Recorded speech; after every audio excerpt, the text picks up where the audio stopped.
aquí esta mañana y poder compartir la palabra del Señor. Es siempre un privilegio estar en casa y poder ministrar de la palabra.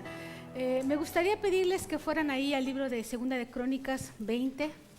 Es el pasaje que hemos leído y la reflexión estará basada en esta historia. ¿Cuántos habían oído hablar del rey Josafat antes de hoy? ¿Sí? La mayoría de nosotros. Es uno de los personajes más destacados del Antiguo Testamento. Sabemos que en la época de los reyes, en Israel y en Judá, había reyes buenos y reyes malos. Josafat fue uno de los buenos. La palabra de Dios concluye el registro diciendo que anduvo en los caminos de David su padre, que agradó al Señor, que buscó a Dios y fue un rey que buscó el avivamiento para el pueblo.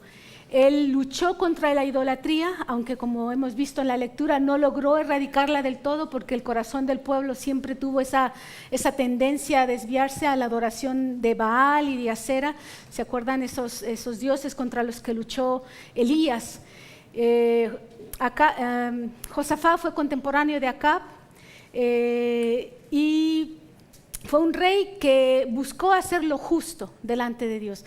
Tanto era su deseo de hacer justicia que levantó jueces precisamente que fueran a todos los lugares de Judá, porque el reino estaba dividido, y les decía a estos jueces que no admitieran injusticia, que no hicieran acepción de personas, que no admitieran cohecho.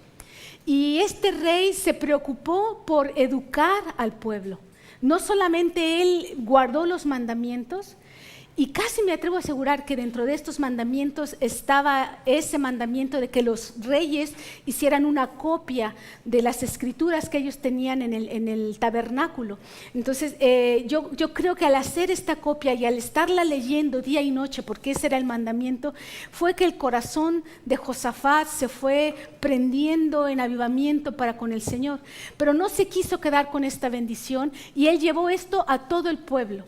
Él mandó a los principales, mandó a los levitas, mandó a los sacerdotes a enseñar las leyes del Señor, a amar esta palabra, y por lo tanto pues esto generó un avivamiento en Judá.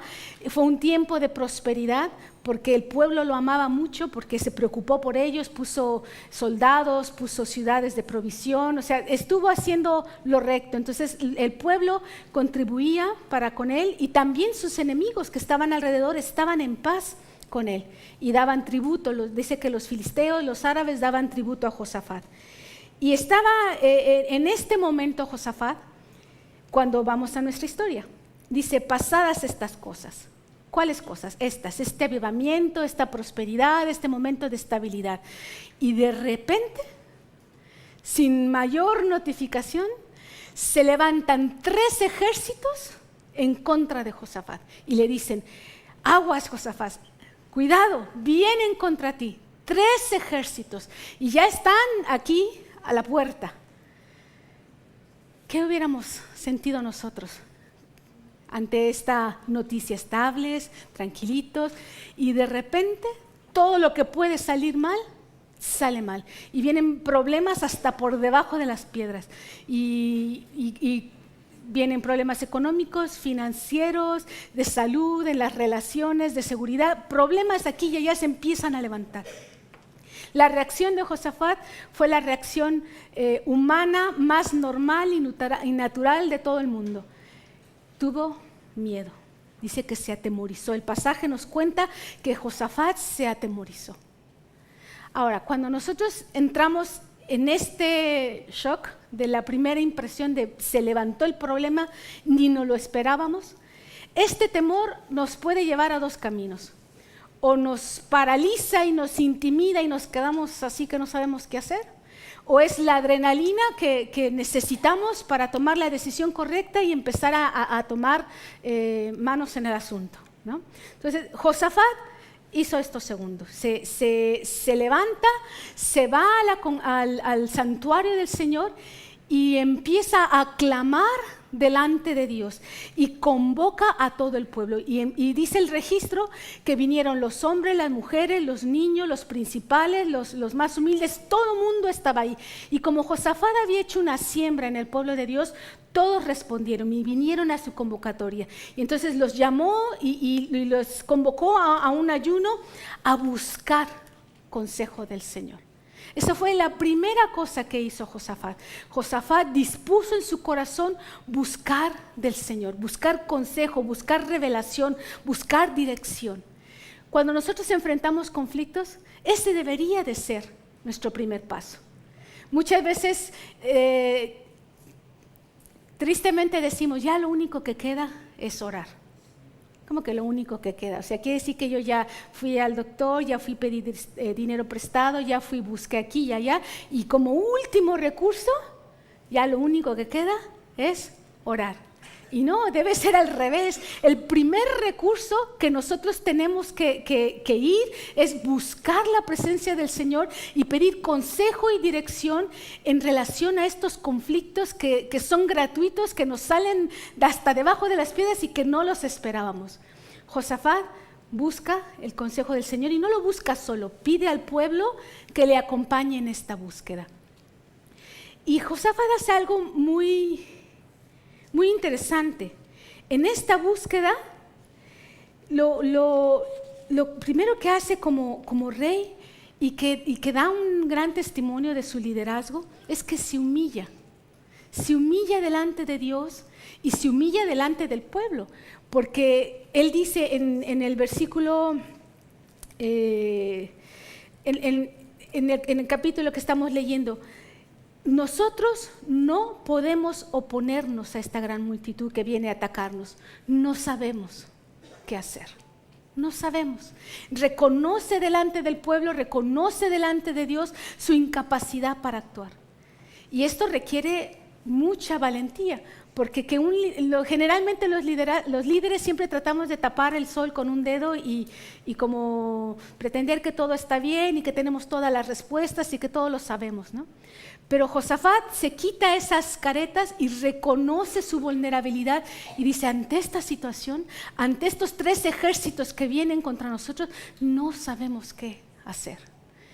Yo me pregunto, ¿cuántos de nosotros cuando enfrentamos este tipo de conflictos o estas situaciones, llega un momento en que dices, es que yo ya no puedo más, yo ya no sé qué hacer? Ese es un momento especial, porque es un momento en el que Dios puede intervenir cuando mostramos nuestra vulnerabilidad y llegamos a ese punto de dependencia delante de Él. O puede ser un punto donde la inseguridad empiece a tomar raíz en nuestro corazón, la impotencia, nos centremos en nuestras incapacidades, en nuestras limitaciones y podamos concluir como concluyó el pueblo de Israel, somos como langostas ante este gigante. Son 2 caminos que podemos tomar, o sentirnos vulnerables, porque ahí en nuestra debilidad es donde el Señor perfecciona su poder, o llenarnos de intimidación y paralizarnos. Es una decisión también. Y Josafat hace lo segundo. Josafat reconoce su vulnerabilidad y en esa vulnerabilidad, en ese punto de dependencia, en ese Señor te necesito, inmediatamente después dice, no sabemos qué hacer, pero, y ahí está el punto, pero en ti fijamos nuestros ojos. Y ahí está la clave de todo. No, estas circunstancias son circunstancias que nos sobrepasan, pero tú, Señor, en medio de esta circunstancia, en ti fijamos nuestros ojos. Y Josafat empieza a hacer una oración que precisamente nos revela que él se enfoca en Dios y no en su problema. Y nos deja ver que él tenía este concepto tan hermoso que podemos tener nosotros del gran yo soy. El Dios que ha sido, el Dios que es y el Dios que será. Y yo estoy segura que esta revelación la tuvo de haberse metido en la palabra, de haber estado en un contacto permanente con el Señor. Y hace 3 preguntas en su oración. Versículo 6 dice, y dijo: Jehová, Dios de nuestros padres, ¿no eres tú Dios en los cielos y tienes dominio sobre los reinos de las naciones? ¿No está en tu mano tal fuerza y poder que no hay quien te resista? Fue el primer cambio que empezamos a ver en el corazón de Josafat, de estar atemorizado porque vio la circunstancia, vio el ejército que se levantaba. Cambia su foco y empieza a ver al Señor y dice: Dios, ¿no eres tú el Dios grande en este momento, aquí y ahora? ¿No eres tú poderoso? ¿No reinas tú sobre todas las naciones? ¿No eres tú el sanador, el proveedor, el protector? ¿No eres tú nuestro Dios? Y ese es el primer punto que nosotros tenemos que empezar a meditar cuando estamos en conflictos. Sí, tengo un problema, lo reconozco, es grande y fuerte, pero mi Dios es muchísimo más grande que mi problema, y no eres tú, Dios, soberano sobre todas estas cosas. Y eso empieza a cambiar el corazón de Josafat. Pero no solamente Dios aquí y ahora, sino que en el versículo 7 pregunta: ¿no echaste tú los moradores de esta tierra delante de tu pueblo Israel y la diste a la descendencia de Abraham tu amigo para siempre? ¿No fuiste tú allá en el pasado atrás que nos sacaste de Egipto, que nos trajiste a esta tierra de promesa, que cruzamos el mar rojo, que diste provisión en el maná? ¿No fuiste tú, Dios, el que has hecho todo esto para nosotros? Hermanos, podemos empezar en momentos de conflicto a recordar nuestra historia con Dios. Tenemos una historia con Dios. Seguramente Dios en algún momento te ha sanado. Seguramente Dios en algún momento ha dado provisión. Seguramente en algún momento Dios ha abierto una puerta delante de ti. Seguramente Dios ha hecho siempre algo. Y en momentos de conflicto no solamente decir: Dios, no eres tú aquí y ahora el Dios presente, pero también no has sido tú en el pasado esto y aquello. Tú has sido mi Dios, y si has sido fiel en el pasado, serás fiel en el presente, serás fiel en el futuro, porque has demostrado que eres un Dios confiable. Y no solamente empieza a recordar su historia, sino también las promesas que Dios le da. Dice: tú nos diste esta tierra, tierra prometida, tierra de promesa.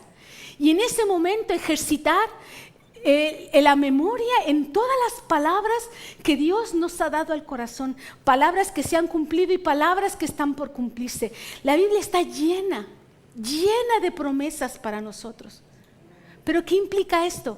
Conocerlas, meditarlas, apropiárselas, esperarlas. Y Josafat empieza a hacer este ejercicio. Tú prometiste que cuando nosotros estuviéramos en guerra y en conflicto, podíamos venir a este lugar y clamar a ti, y tú dijiste que tú ibas a responder. ¿Se acuerdan cuándo fue este momento? En la dedicación del templo a Salomón. Que dedicó el Salomón, que dedicó el templo, empieza a decir: Señor, que tu nombre esté en esta casa, tu mirada esté en esta casa, y cuando tus hijos vengan en tiempo de guerra, tú responderás.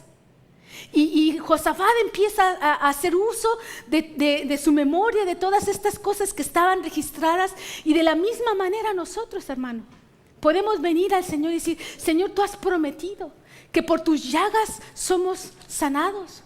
Tú has prometido que en tu pueblo no habitará estéril. Tú has prometido que estarás con nosotros todos los días hasta el fin del mundo. Tú has prometido que eres mi... Y empiezas a recordar. Y este ejercicio va transformando tu corazón, y de estar atemorizado, intimidado, empieza a generarse una fe en el corazón. Pero no se queda ahí Josafat. Además, en el versículo 12 dice: ¿acaso no los juzgarás tú? Futuro, ¿no harás esto? ¿No nos librarás? ¿Y por qué hace esta referencia de juzgarlos?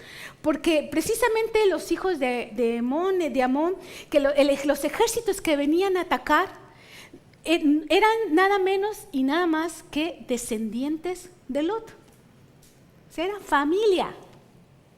Venía de la familia, el conflicto venía de adentro. Pero no nada más venía de adentro. El pueblo de Israel se había portado bien con ellos, porque cuando cruzaron, el Señor les dijo: no los toquen, no les hagan nada. A ellos déjenlos en paz, porque eran familia. Y entonces esto era como agregarle más sal a la herida, porque ellos eran familia y además eran gente con la que ellos se habían portado bien. Y Josafat no se atreve a juzgarlo, pero dice, Señor, ¿no los juzgarás tú? ¿No harás esto en el futuro? Y esta revelación de lo que es el gran yo soy, el Dios que ha sido, el Dios que es y el Dios que será. Y en este contexto de quebrarse delante de Dios, de ser vulnerable delante de Dios, de pedir consejo a Dios, de convocar al pueblo en ayuno, Dios le responde. Al responderle, le da una estrategia preciosa, maravillosa para enfrentar el conflicto. Y eso es lo que yo quiero compartir contigo esta mañana. La estrategia de Dios para esta guerra, para este conflicto. Yo no sé si tú estás pasando por conflictos o no, si en algún momento habrás pasado en el pasado o llegarás a tenerlos, pero yo creo que esto es algo que podemos tener en el corazón, atesorarlo, meditarlo, y es mi deseo que pueda ministrarte y pueda darte algunas herramientas. ¿Qué es lo primero que le dice el Señor? Versículo 15. Y dijo, oíd Judá todos, y vosotros moradores de Jerusalén, y tú, rey Josafat, y ustedes, miembros del Centro de Cristiá de Mallorca, oíd, oíd, oíd de verdad. Jehová os dice así, no temáis. Lo primero, tranquilo, no temas. Ni os amedrentéis, por si no lo entendimos como no temar, bueno, no te amedrentes. No te desmayes, no temas, no te intimides, tranquilo, no temas delante de esta multitud tan grande, porque no es vuestra la guerra, sino de Dios.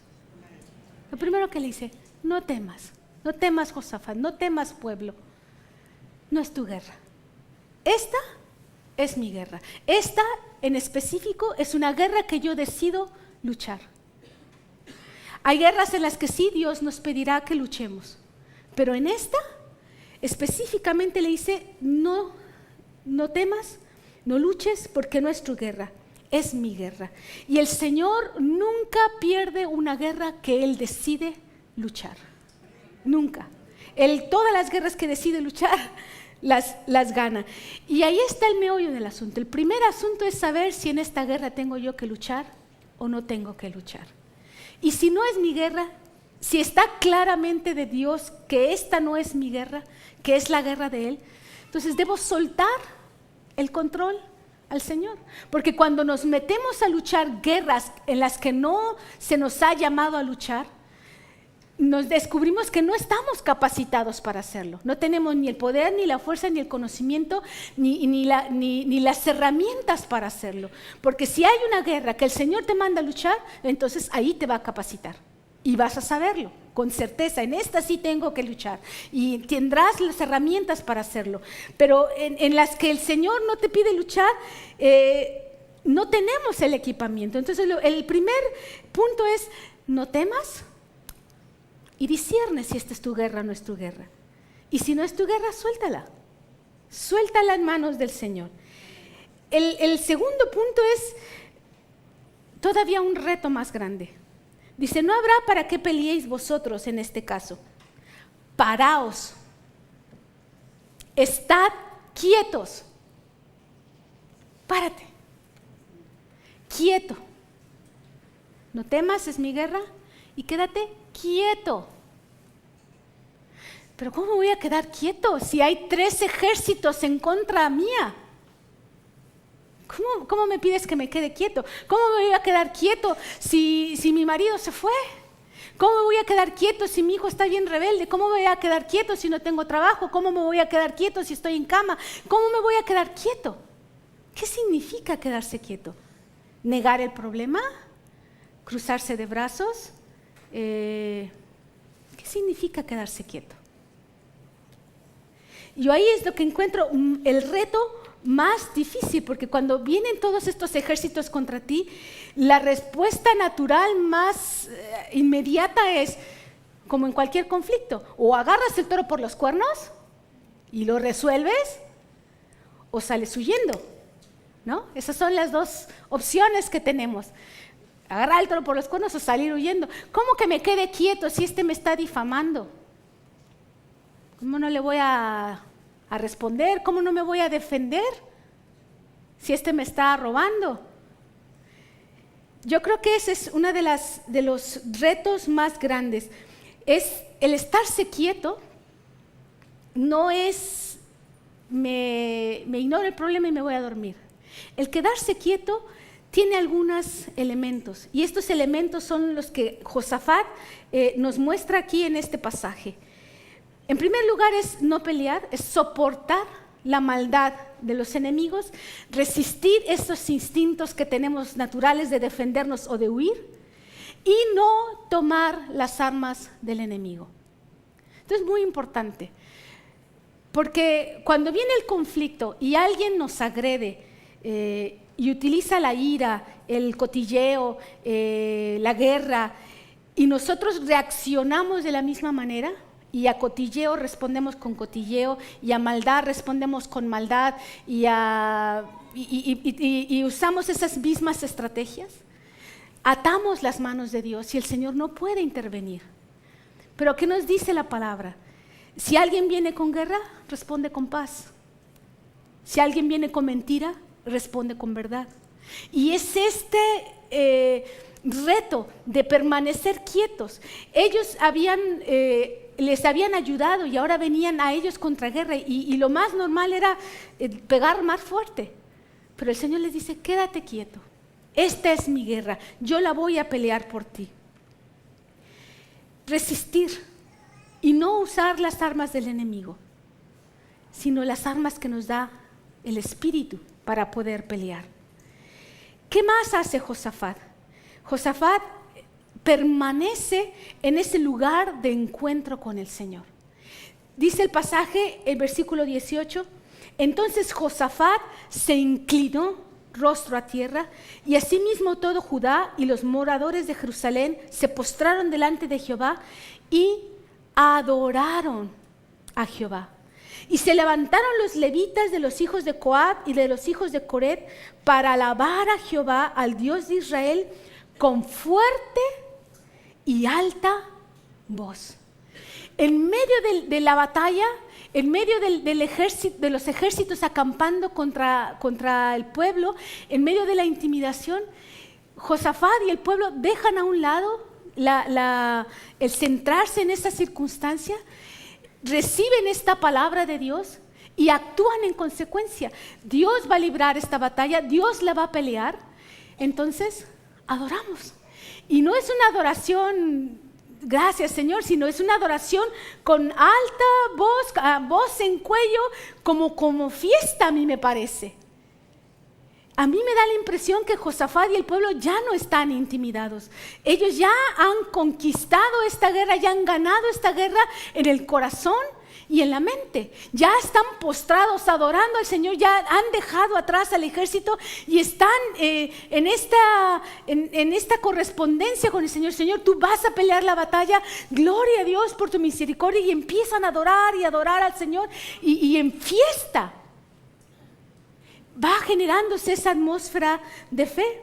Pero no solamente adoran, en el versículo 20 dice, y cuando se levantaron por la mañana, salieron al desierto de Tecoa.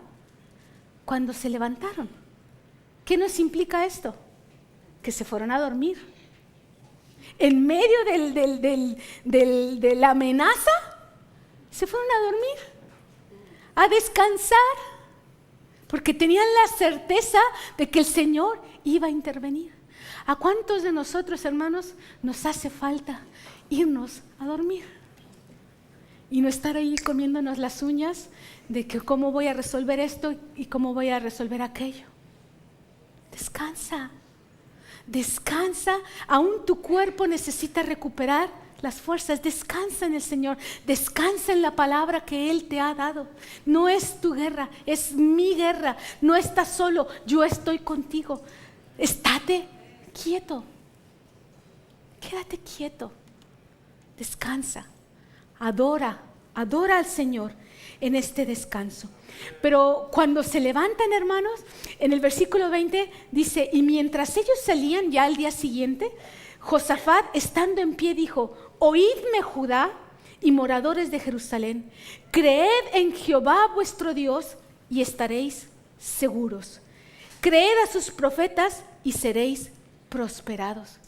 En medio de la adoración, en medio del descanso con ya las fuerzas repuestas, Josafat se levanta nuevamente delante del pueblo y les dice, creed en Dios, creed en sus profetas y seréis establecidos y seréis prosperados. Vuelve a insistir en esta atmósfera de fe en el corazón que está transformándose de estar intimidado a creer lo que Dios va a hacer. Cree en Dios, cree en su carácter, cree en la fidelidad con la que Él te ha tratado. Retoma este recurso, no pongas tus ojos aquí, fíjate en Él, en su carácter, en su naturaleza, en lo que Él ha sido, en lo que Él es, en lo que Él será. Y esa es la palabra de Dios para nosotros esta mañana. Cree en Dios y serás establecido. Cree en sus profetas. ¿Qué eran los profetas? Era la revelación. Ellos tenían en el Torah los profetas. Era la palabra. Cree en la palabra. Cree en lo que Dios te ha dicho. ¿Qué te ha dicho? Que esta era su guerra, que Él la va a pelear por ti. Cree en esa palabra. ¿Qué te ha dicho a ti, hermano? ¿Qué te ha dicho? ¿Qué te ha prometido? ¿Que traerá a tu pareja? ¿Que te sanará? ¿Que proveerá? ¿Qué te ha prometido? Cree en Dios, cree en su carácter, no en lo difícil o lo fácil o lo imposible que pueda ser la respuesta, sino en que Dios es tan poderoso que para Él no hay nada imposible. Que Dios es tan verdadero que Él no miente. Que Dios es tan fiel que Él cumple. Que Dios es tan misericordioso que aunque nosotros fallemos, Él no falla. Creer en Dios. ¿Qué implica esto? Tener una relación con Él, conocerlo, estar en esa intimidad con Él y creer en su palabra, en lo que Él ha dicho, en cada promesa que nos ha dado. ¿Cuáles son las dos cosas que más deseamos como seres humanos? Estabilidad y prosperidad, ¿sí o no? Entonces, cree en Dios y cree en su palabra y serás establecido y tendrás prosperidad. Eso es y esto empieza Josafat a seguir trabajando en el corazón del pueblo y hacen algo maravilloso. Están ya con una actitud tan diferente, han adorado al Señor, han hecho una fiesta de alabanza y de adoración, se han ido a descansar, están reafirmándose en esta confianza que tienen de creer en Dios, de creer en su palabra. Y entonces Josafat, versículo 21, les dice, puso a algunos que cantasen y alabasen a Jehová, vestidos de ornamentos sagrados, mientras salía la gente armada y que dijesen, glorificad a Jehová, porque su misericordia es para siempre. Ahora imagínense la escena. Está el ejército ahí, los 3 ejércitos, 3 contra 1. Y los primeros que salen en la primera línea, los músicos, el grupo de alabanza, con panderos, con trompetas, y quizás el ejército, podría decir el ejército enemigo. ¿Y dónde están los de las lanzas? ¿Y lo de los escudos? ¿Y por qué vienen vestidos así como de fiesta, no? Era una estrategia del mundo al revés, como todas las cosas que hace el Señor. El pueblo empezó a agradecer por anticipado lo que Dios iba a hacer. Cuando tú agradeces a Dios un milagro, una vez que lo recibes, es gratitud. Pero cuando tú empiezas a agradecer a Dios por la victoria, cuando no la has recibido todavía, esto es fe. Esto es fe, es la certeza, la seguridad de saber que Dios va a cumplir. Es arriesgarte a dar ese paso de fe antes de. Y es esta atmósfera, hermano, esta atmósfera de fe, esta atmósfera de confiar que Dios hará las cosas, que Dios cumplirá su palabra, lo que genera los milagros, lo que activa el mover de Dios. A veces nos preguntamos por qué oímos de milagros en otros lugares del mundo, pero no oímos tanto de milagros en nuestro entorno. Es una atmósfera de fe. La atmósfera de fe que se alimenta en la adoración, que se alimenta en creer en Dios, en creer en su palabra, en esta relación. Y ahí suceden los milagros. ¿Qué es lo que dice el pasaje que sucede? Empiezan ellos a celebrar esta victoria. Les había dicho Dios en la indicación que les daba: estate quieto y ved la salvación de Jehová. Estate atento a lo que va a suceder. Yo escuché en una noticia que estaba oyendo precisamente de Michael Jordan, que es, yo no sé nada de deportes, pero dicen que es tan bueno, tan bueno, tan bueno, que hasta yo me he enterado de que es bueno. Entonces, y decía la noticia esto, que era un deportista fenomenal, ¿no? Y las televisoras habían puesto una cámara exclusiva para Michael Jordan. Estuviera en el camerino, estuviera sentado en la banca, estuviera en la cancha, donde estuviera, en una cámara exclusiva para él. Y preguntaron que por qué hacían tanta inversión en esto. Y respondieron: porque Michael Jordan es tan fenomenal que en cualquier momento, cuando menos te lo esperes, va a hacer algo mágico y no lo queremos perder. Pues de la misma manera, Dios es tan fenomenal que en cualquier momento nos va a sorprender así. Entonces, el consejo es ese: ved la salvación, espera, anticipa. Y mientras estás anticipando, estás adorando en voz en cuello, has descansado, te pones tus mejores vestidos y estás adorando antes de, porque sabes que Dios va a cumplir. Ahora yo quiero que hagas este ejercicio. Cierra tus ojos. Piensa en el conflicto ese que te trae mareado ya, o en la promesa esa que ya llevas años esperando. Ahora, imagínate que Dios de repente te responde, te da ese milagro, te abre esa puerta, viene esa sanidad, se reconcilia la familia, lo que estás pidiendo, lo que estás clamando. Ahora, imagina tu respuesta. ¿Cómo adorarías a Dios? ¿Cómo agradecerías a Dios esto? Yo me veo danzando, gritando, postrada, derramada, y yo me veo, pero vestida de ornamento. ¿Vale? Ahora abre tus ojos. Esa es la manera en que debiéramos estar adorando a Dios, aunque no haya llegado la respuesta todavía. El ejército seguía ahí, el conflicto seguía ahí, pero ellos ya estaban adorando, vestidos, estaban ya en otra atmósfera. Antes de, eso es fe. Ahora viene la respuesta del Señor. Dice en versículo 22, y cuando comenzaron a entonar cantos de alabanza, cuando comenzaron a entonar los cantos, no antes, en el momento en que ellos empezaron a cantar delante de Dios con esos vestidos, en ese momento Dios confundió a los enemigos y pum, pum, pum, entre ellos se mataron. Entre ellos se mataron. Y el pueblo de Israel nada más, pero el pueblo de Judá son los, pues cantaron más fuerte, yo me imagino, ¿no? Adorando al Señor. Cuando comenzaron a entonar cantos de alabanza, Jehová puso contra los hijos de Amón, de Moab y del monte de Seir las emboscadas de ellos mismos que venían contra Judá, y se mataron los unos a los otros. Si nosotros permitimos que Dios actúe, si nosotros nos estamos quietos, si no nos defendemos, si no atacamos, si no nos preocupamos, si estamos quietos, Dios va a confundir a nuestros enemigos. No quedó ninguno. Dice que ninguno quedó. Y las trampas que habían tendido, ellos mismos cayeron en esas trampas. Todos aquellos que están de alguna manera levantándose contra ti, van a caer en sus mismas trampas. Las mismas cosas que te han deseado las van a recibir. Pero si te estás quieto.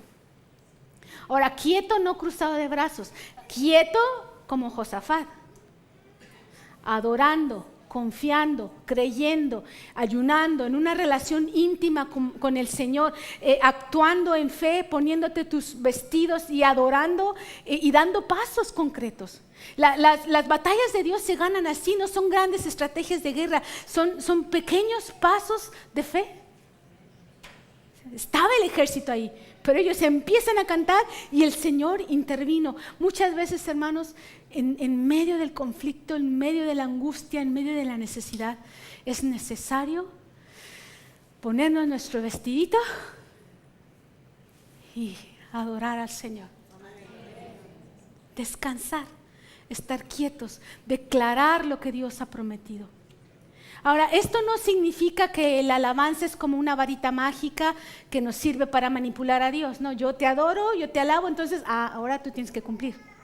No estamos hablando de eso. Estamos hablando de todo un proceso. Hay un contexto. Josafat se humilló, Josafat conocía a Dios, tenía una relación con Él, había hecho una obra con el pueblo. Dios había dado una palabra específica en esta situación.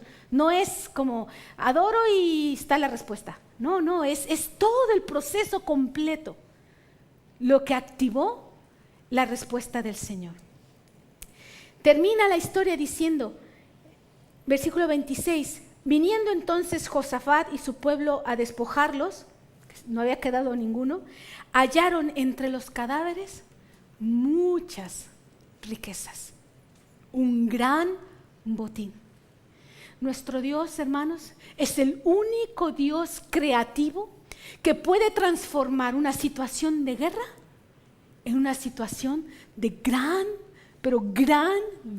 bendición. Fue tan grande el botín que tardaron 3 días en recogerlo. No se dieron abasto, tuvieron que llevar a compartir a los demás, porque era tanto lo que había en ese botín. Lo que el enemigo ha diseñado para hacernos tropezar se convierte después en nuestro botín. Pero esto solamente lo puede hacer Dios. Solo lo puede hacer Dios.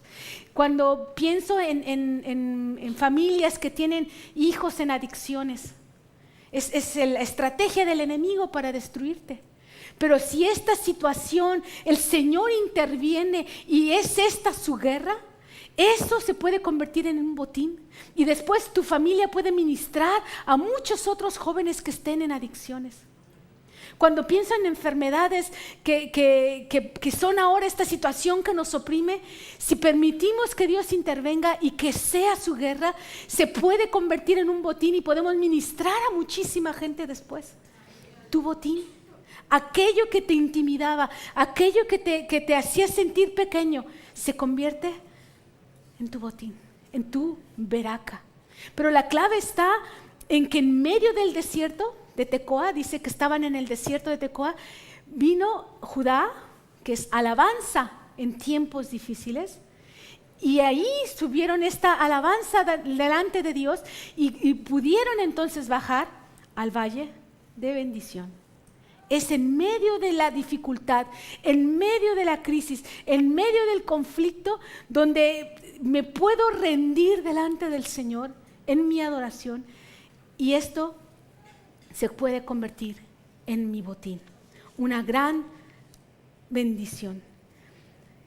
La manera en que cierra el capítulo es preciosa. Versículo 29. Y el pavor de Dios o el temor de Dios cayó sobre todos los reinos de aquella tierra.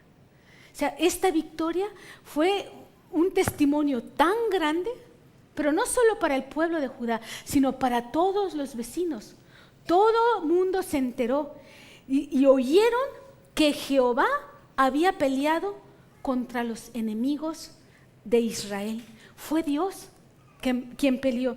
El versículo 30 dice, y el reino de Josafat tuvo paz porque su Dios le dio paz por todas partes. Su Dios. Esta relación personal, mi Dios, tu Dios.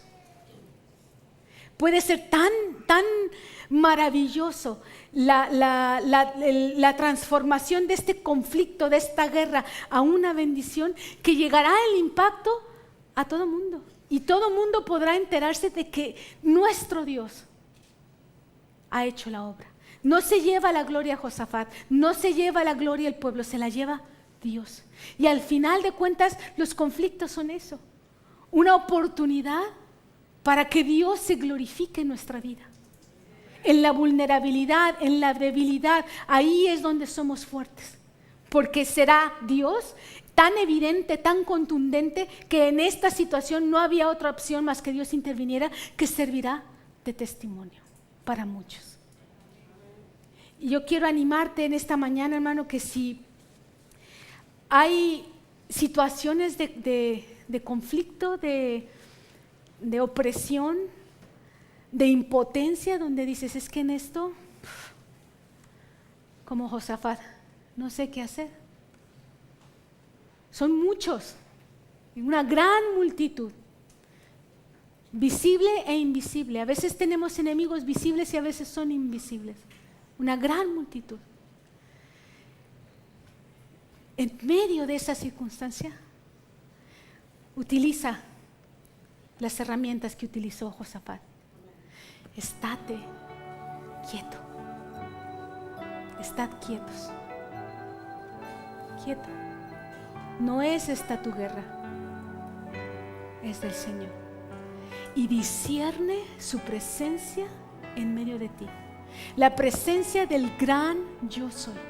El Dios que ha sido, ya tengo una historia con Él. El Dios que es, sigue siendo todopoderoso. Y el Dios que hará, lo cumplirá, lo cumplirá. No te dejará avergonzado, no te dejará avergonzada.